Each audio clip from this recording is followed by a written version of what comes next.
At age 15, I lent my lucky koi fortune to Evan. 6 months later, Evan's wealthy parents came to the orphanage to take him home. At 18, I tried to stop him from dating the school beauty who bullied me. Later, she died in a car accident. Evan blamed her death entirely on me. He tore up my college entrance exam admission ticket, making me miss the test and ruining my life. Forced into homelessness, Evan still wouldn't let me go. He stuffed me into a coffin and buried me alive. When I woke up again, I had been reborn back to the age of 18. This time, I was determined to reclaim my Lucky Charm fortune. "I'm so hungry," I mumbled blankly. The street was bustling with people, but passers-by who saw me immediately wrinkled their noses in disgust and avoided me. Ignoring their strange looks, I spotted a trash bin ahead. Stumbling forward, I bent down with great effort and rummaged inside. This time, I was relatively fortunate. I found a portion of spoiled leftover rice, glistening with a translucent green liquid. Without hesitation, I shoved the entire mess into my mouth. I haven't eaten anything for 3 days. Chewing the rancid, unpalatable food in my mouth, I couldn't hold back the nausea and vomited everything out within seconds. My stomach growled loudly, and suddenly, my eyes began to sting. I clutched the trash can tightly with both hands. My throat choked up, but my tears seemed to have dried up. Not a single drop could be squeezed out, just hoarse, ugly sobs.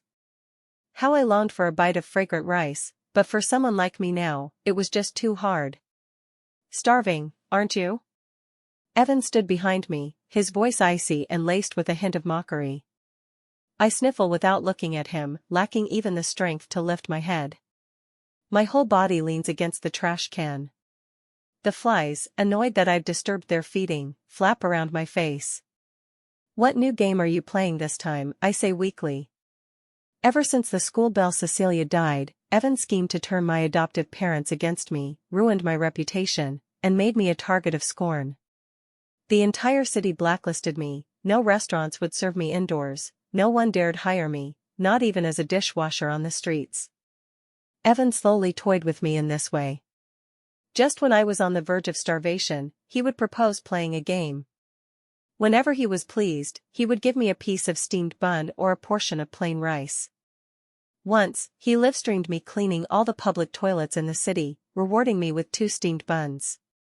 He put an iron chain around my neck, parading me on the street for public spectacle, even allowing people to ride on my back, rewarding me with a portion of plain rice. Evan sneered and ordered the bodyguard behind him, "Take him away." The bodyguard roughly grabbed my arms and dragged me toward a nearby van.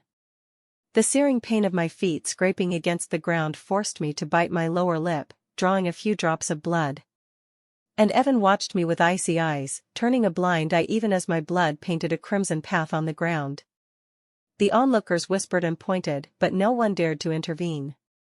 Who would dare provoke the unpredictable temper of the young master?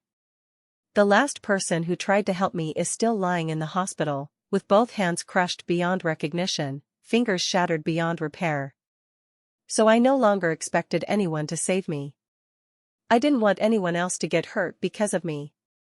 I stared blankly at Evan standing in the sunlight. He was no longer the big brother who used to have eyes only for me. At the orphanage, we often didn't have enough to eat. In the middle of the night, when my stomach growled, Evan would climb out the window to steal meat buns from the kitchen for me. I still remember crouching in the corner, my eyes red as I wolfed down the buns. "Are you a pig?" "Eating so fast," Evan said gently, patting my head. Back then, I wasn't crying because I was hungry. It was because Evan had been caught stealing the meat buns, and the headmaster beat him severely with a wooden stick. He clung desperately to the steamed buns in his arms, and by the time he handed them to me, his body was covered in bruises. His gaunt face bore several bloody scratches. His eyes sparkled as he smiled, urging me to eat them quickly. "Seriously, what am I going to do with you?" "I guess I'll have to work hard to earn money so I can take care of you, heh," Evan said carelessly. I buried my face even lower, but my tears only flowed more uncontrollably. It was the first time someone had treated me so well. I was so moved. That's why I lent my koi luck to Evan back then. He no longer got caught by the headmaster when stealing meat buns. Every time he went out to rob bird nests, he could always bring back a basket full of bird eggs. From then on, everything Evan did went smoothly, and even the headmaster started treating him better. I no longer had to go hungry. Evan would always think of me first whenever he had something good. A sharp pain in my stomach pulled me back to reality. I was thrown into a van, and Evan's figure disappeared from my sight. When I woke up, I found myself in a narrow space.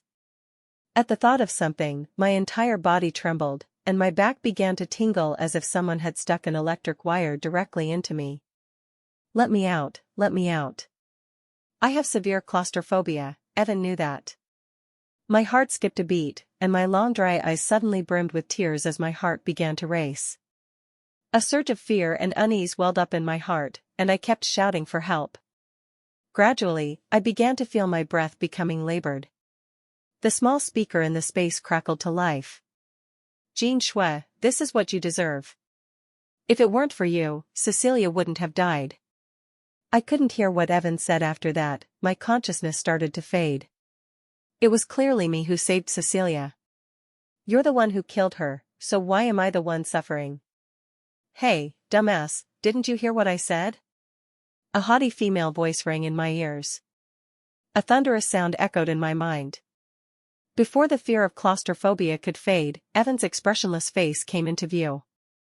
I thought this was the scene after death, and a surge of intense grievance welled up in my heart.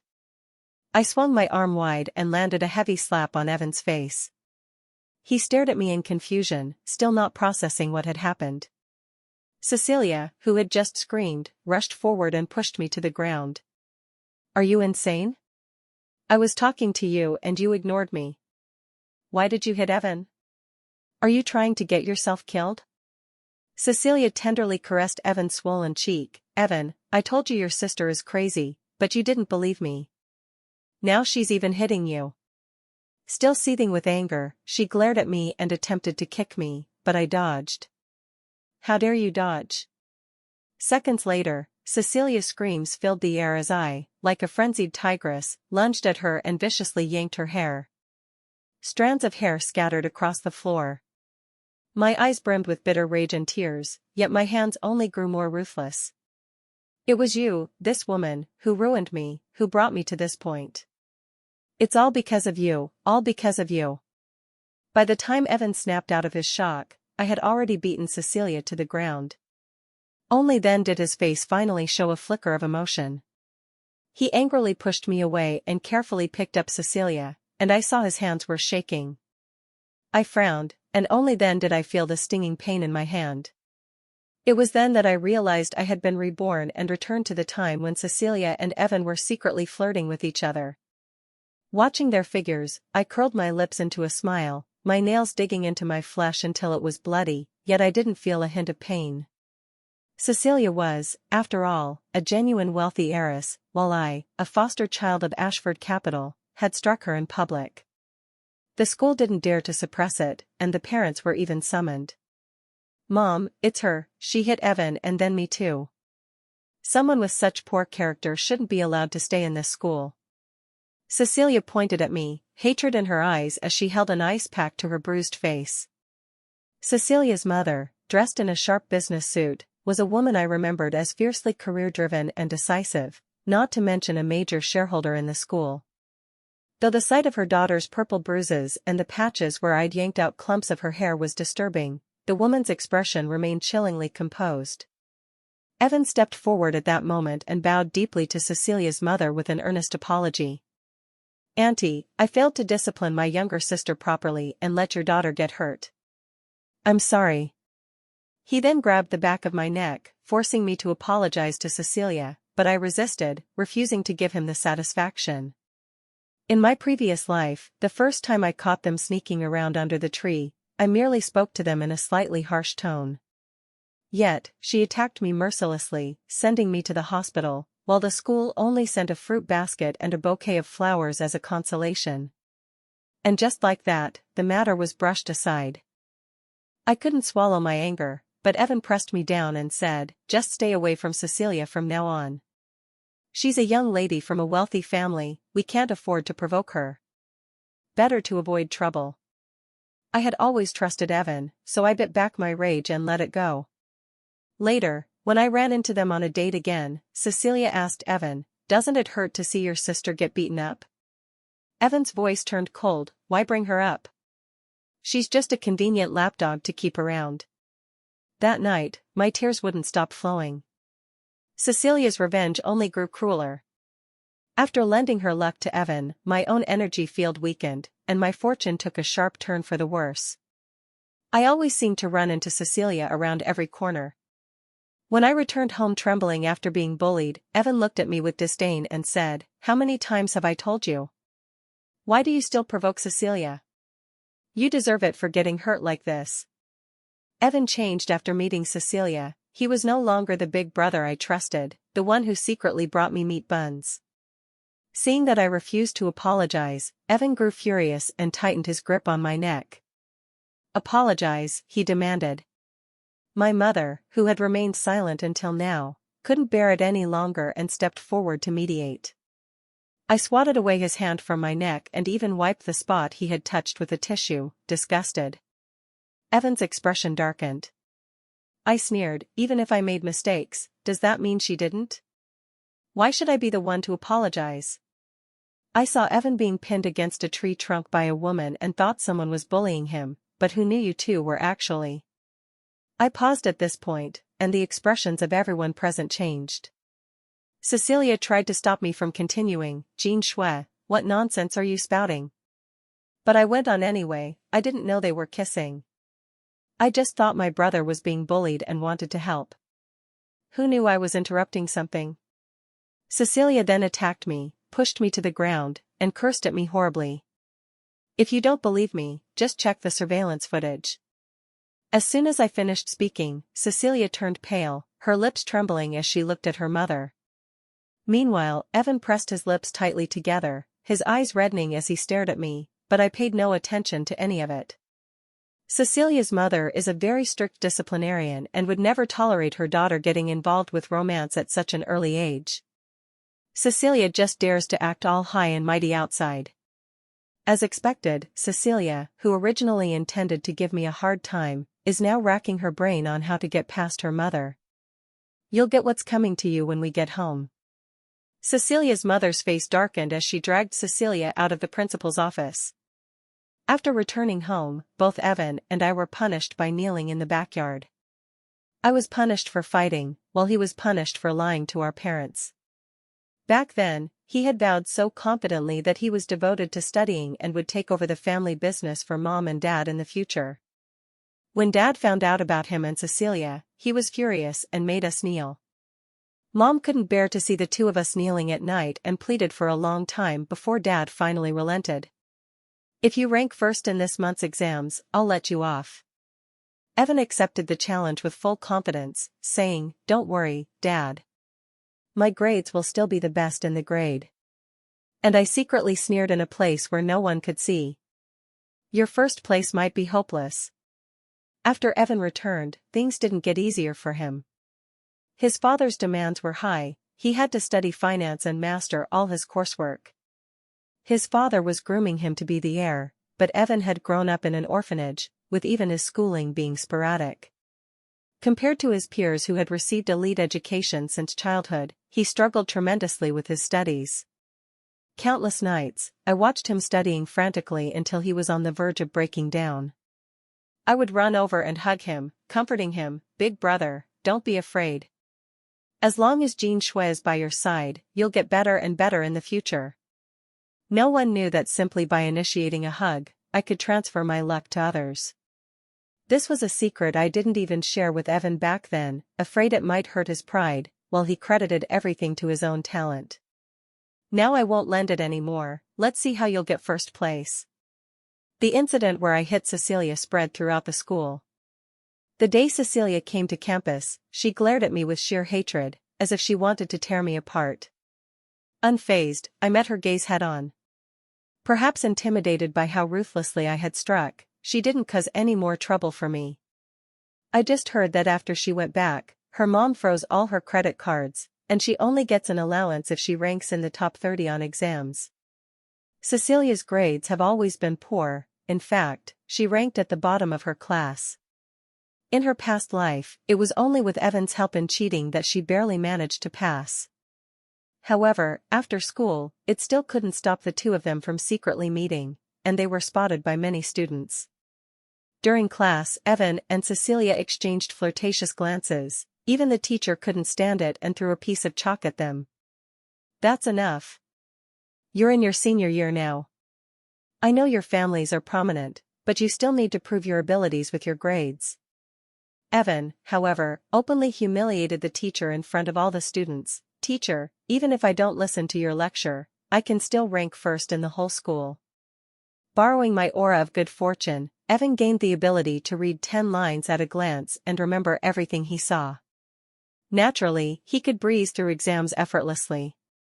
Evan completely disregarded the teacher's authority, even going so far as to scoff mockingly and say, "Besides, your class is boring." The teacher's eyes widened in anger, as big as copper coins. Staring at Evan, I couldn't understand why I had ever been interested in him or why I had stuck by him no matter what. Perhaps it was partly due to Cecilia's influence. Looking at her heavy makeup and tight-fitting clothes that outlined her just-developing figure, her eyes sparkling with admiration as she gazed at Evan, I remembered her saying she liked mature men. Seeing Evan's current changes, it all made sense. After that, I stopped paying attention to the two of them, focusing entirely on reviewing and studying. In my past life, after lending out my fortune, my memory declined and bad luck followed me everywhere. Although the luck remains, with what I lent to Evan earlier, only half is left now. "If your fortune runs out, it's gone for good," the fortune teller told me with great seriousness at the time. So I could only rely on hard work and diligence, but that didn't matter. I didn't regret the fortune I had lent out before. Evan deserved it. He gave me warmth when I needed companionship the most. It's just that from now on, we'll go our separate ways. The time for the monthly exam arrived quickly. Although I had studied very hard this past month, I only managed to improve slightly, and there were still a few major problems I couldn't solve. However, thinking back to my score of just over 30 points in my past life, I believed this time wouldn't be as bad. I listed all the problems I couldn't solve and, as soon as I got home, I ate quickly and rushed straight to my room to bury myself in work again. Every night, I studied until 1 or 2 in the morning, only going to sleep when I couldn't stay awake any longer. On this particular night, I had just finished solving a problem when I heard some noise outside. I walked to the door and peeked through a crack. Dad, dressed in casual clothes, was sitting on the living room sofa. His tone was unreadable as he spoke to Evan, who reeked of alcohol. "Why are you coming home so late again?" Evan staggered slightly as he walked, having had a bit to drink, and said with a smile, "We just finished our monthly exams, so I went out to relax with some classmates." "Nonsense," his father snapped, slamming his hand on the table. "This is a critical time before the college entrance exams. Just because of a minor monthly exam, you're staying out every night going wild. Is this because you've been spending time with Cecilia again?" "Dad, we were just hanging out, nothing more. And with my abilities, there's no way I'd mess up the exams." Evan hadn't yet realized the severity of the situation, as he was always extremely self-confident. But it's no wonder he couldn't notice. After all, some of my luck still lingered on him. He wouldn't immediately revert to his original state but would gradually lose the advantages my luck had brought him. "Humph, I hope you won't disappoint me. If you could work as hard as Jean Schwez now, I wouldn't be worried about you." Mom heard the commotion and came out to comfort Dad, easing the previously oppressive atmosphere. "It's getting late now, son. The results will be out tomorrow, so you should go wash up and get some sleep." Mom was afraid that if she let the father and son continue their standoff, it would upset Dad again. Lately, Evan had been scolded repeatedly, and his expression was starting to darken. In my previous life, whenever Evan got into trouble, I would either take the blame for him or tip him off in advance. Evan had also come home late many times. I would coax Dad into playing chess with me after dinner until he got too tired to notice Evan's unusual behavior. Perhaps he still thinks Dad isn't strict and has always doted on him, making him this reckless. In my previous life, it was because of my poor grades and the lies I told for Evan that allowed him to easily make my adoptive parents lose trust in me with just a few words. They cast me out of the house. The next day, at school, Evan pulled me aside alone. Frowning, I glanced at my watch and said coldly, 10 minutes. My time is precious right now, so make it quick. Perhaps my recent attitude has been too indifferent. Evan's expression changed slightly upon hearing this, but then he said, I still hope you'll go apologize to Cecilia. After all, you were in the wrong first. For some reason, hearing these words still made my heart sting. Back in the orphanage during childhood, when food was already scarce, a fat kid tried to snatch my meal, and I immediately got into a fight with him. Evan saw it and without hesitation stood in front to protect me. Regardless of right or wrong, he beat up the fat kid until he apologized to me. Back then, he was like a guardian who stepped into my life with light. A single glance and I was utterly captivated. What used to move me as a child now came back to face me. I said nonchalantly, what if I say no? Evan's expression darkened, a flicker of displeasure flashing in his eyes. Jean Shui, don't forget, it's thanks to me you're living this life now. I've been really unhappy with you lately, you're going against me, is that it? I laughed, a bright but bitter laugh, tears welling up as I said, that's right, I want to oppose you. To be honest, I've disliked you for a long time too. Jean Shui, you've changed. I ignored him. The 10 minutes were up, and I went straight to the classroom to study. My time was running out, I had to seize every second to secure a future for myself. When the monthly exam results came out, Dad flew into a rage, grabbing the ashtray from the table and hurling it at Evan's forehead. Just look at your grades, you can't even make the top 10 in your class, yet you still talk about coming in first. You're driving me crazy. Evan's previous grades easily landed him in first place, but suddenly they plummeted to the point where he couldn't even make it into the top 10. He knelt on the ground, head bowed in silence. Mom looked at the bright red blood trickling from her son's forehead, her eyes filled with heartache.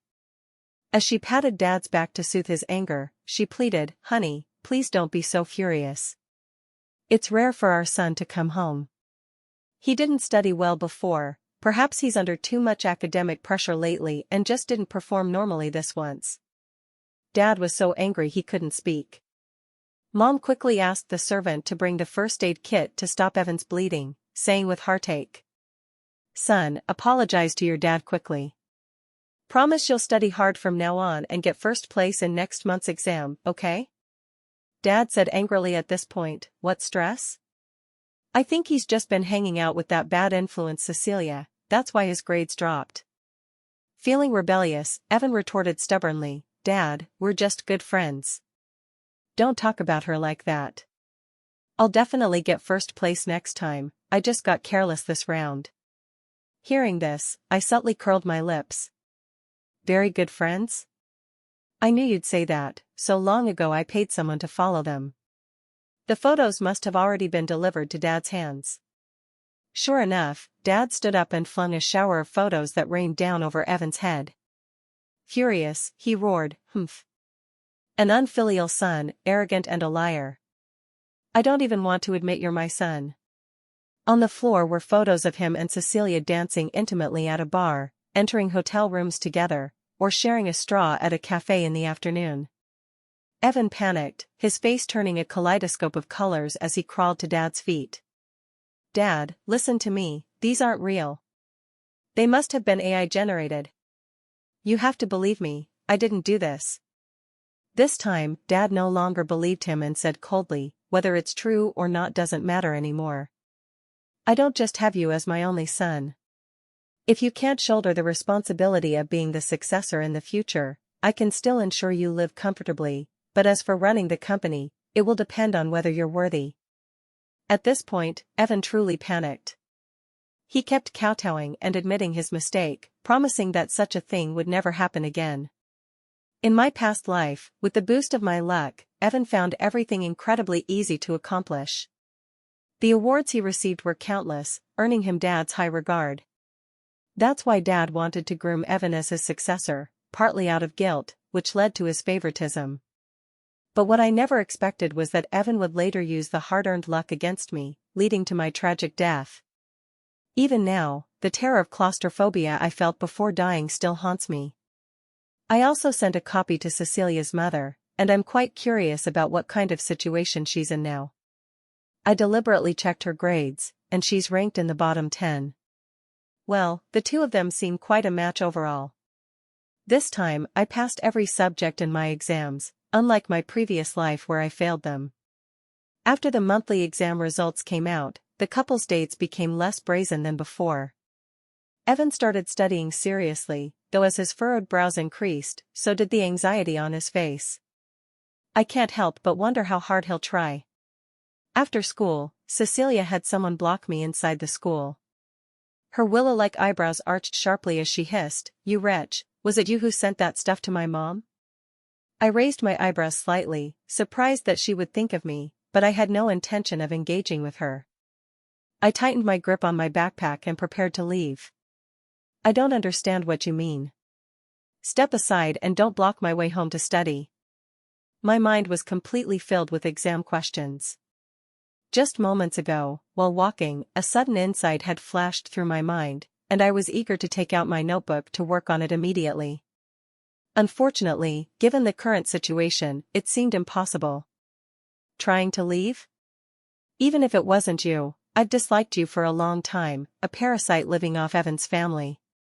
Just the thought of attending the same school as someone like you makes me sick. This isn't a place for a poor wretch like you. Mocking laughter erupted around me. My gaze swept over every person there, imprinting their faces in my memory. They began cracking their knuckles eagerly. I gritted my teeth. Last time, they had beaten me black and blue, leaving me barely able to get out of bed. Even if a fight broke out today, I wouldn't let them walk away unscathed. As they backed me further into a corner, Cecilia barked an order. I smirked coldly. "Cecilia, you'll regret this." "Huh. I wouldn't care if the heavens themselves came down. If I don't beat you to a pulp today, my name isn't Cecilia." As she yelled, "What are you standing around for? Get her." My face paled in panic, and I still couldn't avoid a few punches. But in the next second, those who charged forward were howling in pain, clutching their eyes as they collapsed to the ground. With one hand gripping pepper spray and the other a stun baton pointed at them, I roared furiously, "Come on, get me. I'm willing to risk my life today, and I'll drag you all down with me." The pepper spray mist filled the air, forcing those behind to instinctively step back. Seizing the moment, I bolted. They chased after me, but at that very second, I spotted a teacher approaching ahead. Seeing students being bullied, he shouted, "What are you doing?" The pursuers behind me froze at his voice and immediately scattered in the opposite direction. Panting heavily, I thanked the teacher. After checking that I wasn't hurt, he finally relaxed and said to the person behind him, "Evan, why don't you take your sister home then?" Only then did I notice Evan standing behind the teacher, though his expression looked rather grim. He bowed to the teacher and said, "Yes, teacher." Something felt off about his attitude. Just as I was puzzling over it, his next words made me laugh in frustration. Right in front of the teacher, he said, "Jean Shui, you actually picked a fight with someone?" Rolling my eyes, I snorted. "Seriously, big bro? Didn't you see I was the one being chased and bullied? Instead of caring about me first, you come at me with blame. Are you crazy or what?" "I see you're holding weapons," Evan said with a cold expression. Seeing him like this, I felt like giving up. After all, he isn't truly my brother in name, just a one-sided wish of mine. I raised the pepper spray and stun baton in my hands and said sarcastically, "When my so-called family doesn't protect me and instead shields outsiders, shouldn't I prepare some means of self-defense?" Evan's expression shifted unpredictably again, so I added, "Oh, right, I don't have any family left. And I don't need any from now on." "What kind of tantrum are you throwing now?" he retorted. This time, I ignored him completely, turned away, and headed home alone. In my previous life, after following Evan to my parents' house, his attitude started to change. He thought everything I did was unreasonable, siding with outsiders to oppress me, but I only had his best interests at heart. In the end, I became a starving ghost.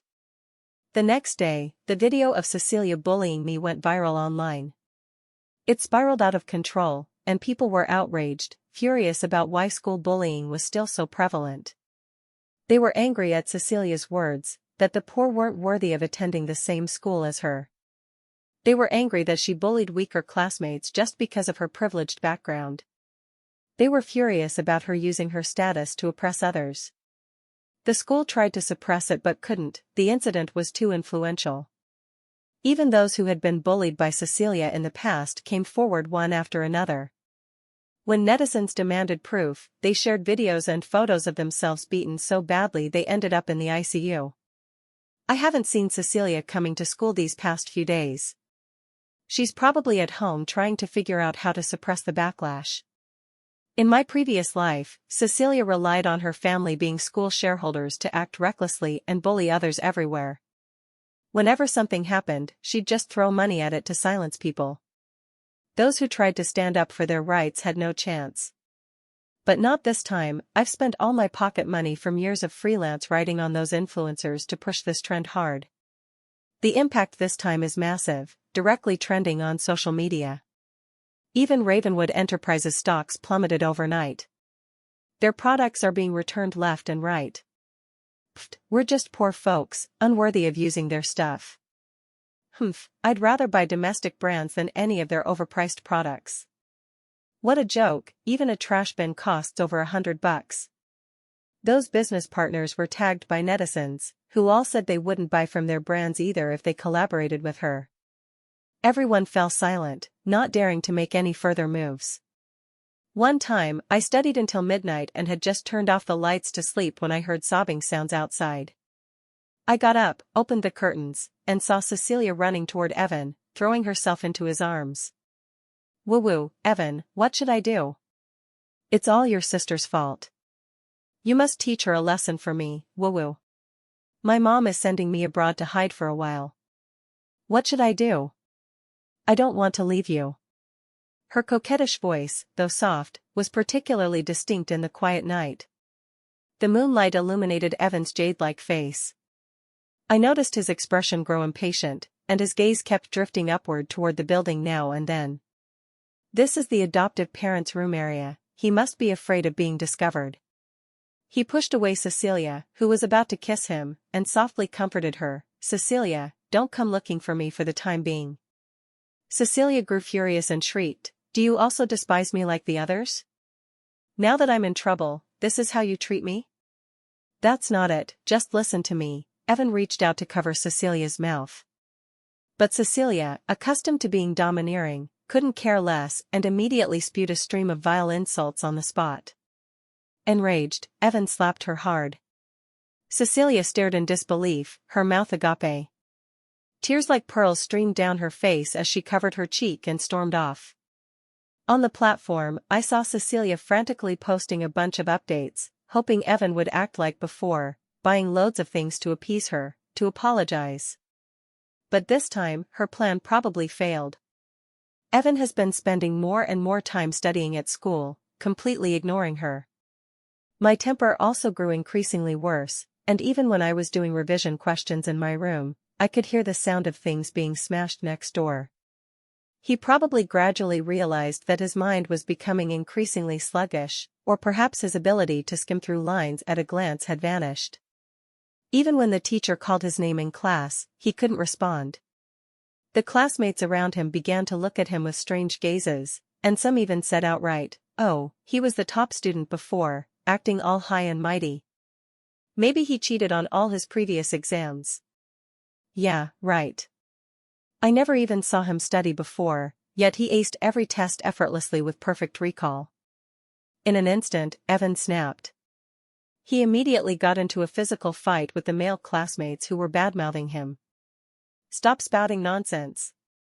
I didn't cheat, I didn't cheat. His frenzied outburst scared off a group of students. The male classmate who had provoked him earlier crawled up from the ground, wiped the blood from the corner of his mouth, and sneered, "Heh, I heard starting from this month's monthly exams, surveillance cameras will be installed in all exam halls to prevent cheating. Let's see if you can really keep your grades up." Defiantly, Evan retorted, "You think I'm scared? I don't care about cameras, I'll still be number one." The male classmate only smirked even more smugly. He said, "All right then, let's make a bet. If you don't get first place in the monthly exam, wait, no, if you don't make it into the top 10, you have to run naked across the playground while shouting, 'I'm an idiot.'" The classmates, never ones to shy away from drama, all started egging them on. The gloomy-faced Evan gritted his teeth and agreed, "Fine. But if I make it into the top 10, then it's you who'll run naked and shout I'm a dog." The male classmate tossed back, "Like I'm scared of you," before whistling and leaving the classroom. But a week before the monthly exam, Cecilia got into a car accident and was admitted to the ICU, with no signs of waking up. When I heard the news, I was somewhat stunned. In my past life, I came across Cecilia being dragged into an alley by several tall, burly, yellow-haired street thugs. Cecilia kept struggling, but how could a girl's strength match that of men, let alone several grown men?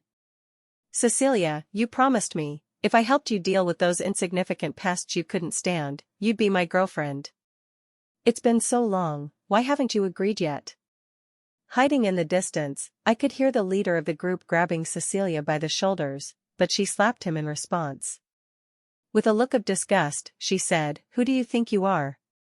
Worthy enough to be my boyfriend? Dream on." The yellow-haired man's face darkened instantly, his expression turning vicious as he said, "Oh? Then let's see today if I'm worthy of you or not." The men standing behind him let out lewd chuckles, while Cecilia turned deathly pale. Hugging her chest defensively as she demanded, "What do you want?" The next moment, no matter how hard she resisted, it was futile. Screams mixed with the sound of tearing fabric filled the air, creating a scene of utter chaos. At the time, I had called the police. I kept anxiously glancing outside, but the sound of sirens never came. Eventually, I mustered my courage and rushed in, shouting that the police were coming. When the men inside paused but heard no sirens for a long time, they realized I had tricked them.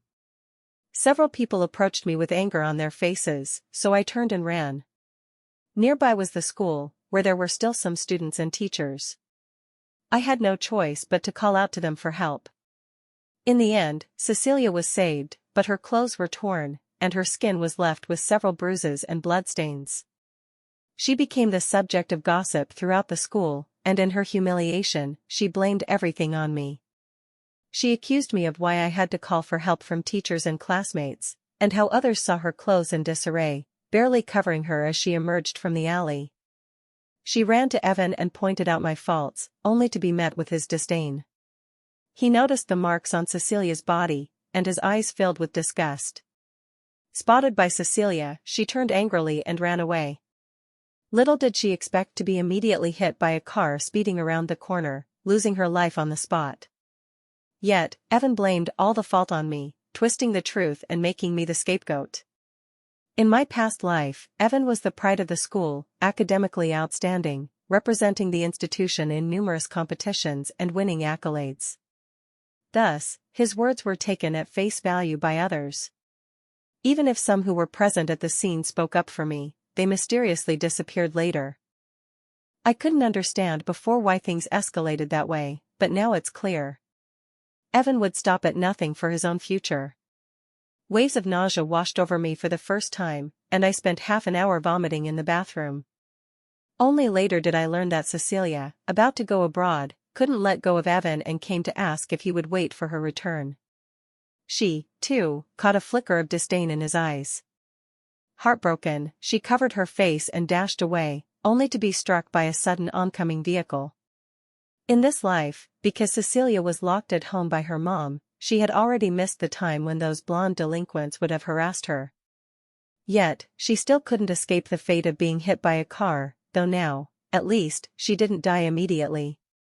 After composing myself, I threw myself back into studying. I had to forge my own path through hard work. On the day the results of the second monthly exam were posted, Evan got cornered at the classroom door. The guy who provoked him was named Liam. The school's top student, he had long disliked Evan. Leading a group of followers, he jeered at Evan, "Hey, where you rushing off to? A bet's a bet, go strip naked in the field and call yourself an idiot." In an instant, the crowd erupted with catcalls and laughter. Just moments earlier, when the results were first announced, I'd seen Evan's rank plummet to 50th, not even close to the bottom of the top 10. His face flushed crimson, fists clenched so tight his knuckles whitened, eyes burning holes into Liam. His jaw ground audibly, yet he couldn't utter a single word. Back then he made the bet in front of everyone. Seeing Evan remain silent, Liam sneered, "What are you staring at me for? You're just incompetent. Seems you really were cheating. Once the cameras got installed, your grades dropped. Honestly, you're not even as good as that girl in the corner, at least she puts in effort and her progress is visible." Even sitting quietly on the sidelines, I got called out. I froze for a second as Liam shot me a cryptic look. The next moment, Evan bumped into his shoulder and stormed out. Liam laughed, "Oh ho, everyone gather around. Come watch our former golden boy call me an idiot." But Evan didn't go to the playground to fulfill his promise. Instead, he ran off to get drunk. Dad had long been utterly disappointed in him. Apart from handing out allowance each month, he never showed him any kindness. As for Mom, she was powerless to help. Evan came to me looking for comfort, his eyes red as he pleaded, "Jean Shui, you're all I have left." Looking at his disgusting appearance, I slapped him again and softly uttered, "Get lost." I saw the hurt expression on his face, found it irritating, and slammed the door shut with a loud bang. Through my relentless efforts in studying, I got admitted to a reputable medical school. I aspired to become a doctor. As for Evan, due to his initial arrogance and relying on my luck, he didn't study seriously. No matter how hard he tried in the latter part of the semester, he only managed to get into a second-tier college. Dad found it humiliating and wanted to send him abroad to gild his reputation before returning. After the college entrance exams, I declined the care from Dad's family and went to another city alone to work and study. On the day I packed my luggage and left, Mom's eyes were red from crying. She couldn't bear to let me go. "We can certainly afford to support you. Even if you go to another city, we can still fund your college education." Dad stood by, unable to bear it, trying to persuade me, but I refused all his offers. They knew it was because my relationship with Evan had completely broken down. Back then, Evan had held Dad's big hand, pointed at me, and said, "Can we take her with us? As my little sister." I promised to take care of her in the future. But in the end, he didn't take care of me. Instead, he kept badmouthing me in front of our parents, blaming me for his own mistakes. Seeing that my decision was final, Dad sighed and let me go.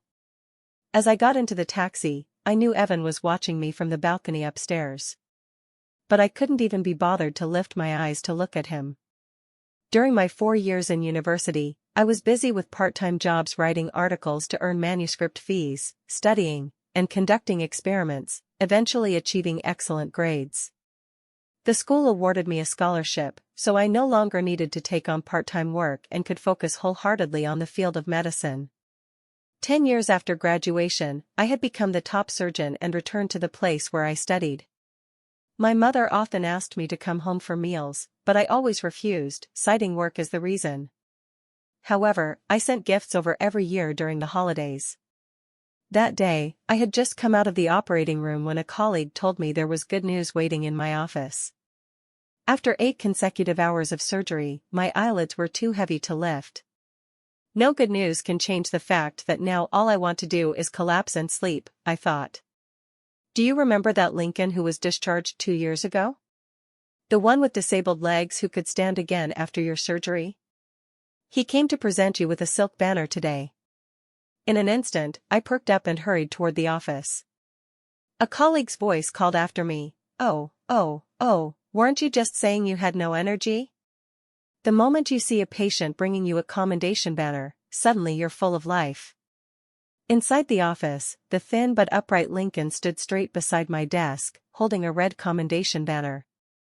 When he saw me, he said happily, "Doctor, thank you. If it weren't for your exceptional skills and persistence, I might have been confined to a wheelchair for the rest of my life." I helped up the woman beside him, who was about to kneel, Lincoln's wife, and smiled. "No, I should be the one thanking you. This is all part of my duty as a medical professional. Thank you, for the past life, when you gave me a bowl of thin rice gruel from the crowd even though you were physically disabled, and even when Evan retaliated by smashing all 10 of your fingers. That's why I became a doctor, to heal your disability and help you stand again." Later, Cecilia, who had been living paralyzed upstairs, passed away. That day, I saw a familiar face, Evan, standing low and self-conscious to one side, trying to catch a final glimpse of Cecilia. But Cecilia's mother noticed him and called the bodyguards to shoo him away. As he shielded his head, his gaze swept over me, and he immediately fled in panic. Looking at the person before me, I felt nothing but indifference. Since returning from abroad, Evan's reputation had taken a hit. My father was furious about him fooling around with women overseas. He cut off all his cards, leaving him to fend for himself, and even expelled him from Ashford Capital. Rumor has it that no one dares to hire him now, afraid of becoming the laughingstock of the whole city.